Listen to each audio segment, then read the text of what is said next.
In this video, I will be showing you how to upload a font to Canva. Let's get started. Starting on the Canva homepage, I move my cursor over to the left-hand navigation sidebar. From the list of tools and features, I click on Brand to open up the Brand Kit workspace. Once the Brand section loads, I look at the sidebar menu where different brand assets are organized. From the list, I click on Fonts to open the typography settings and font styles. Next, I move my cursor to the top right of the Fonts panel and click on the plus button to add a new item.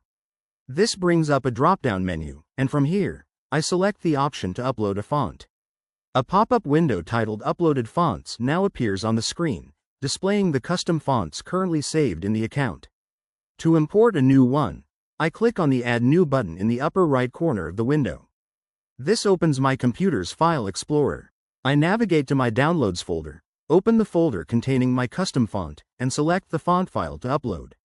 After selecting the file, Canva displays a confirmation prompt asking to confirm that I own the font or have the proper licensing rights to use it. I review the prompt and click the purple Confirm and Upload button. A progress bar appears indicating that the font is being uploaded. I wait a brief moment for the process to finish. Once completed, the new custom font appears directly in the uploaded fonts list, fully saved and ready to be used across my Canva designs. And there you have it. That's the complete process of how to upload a font to Canva.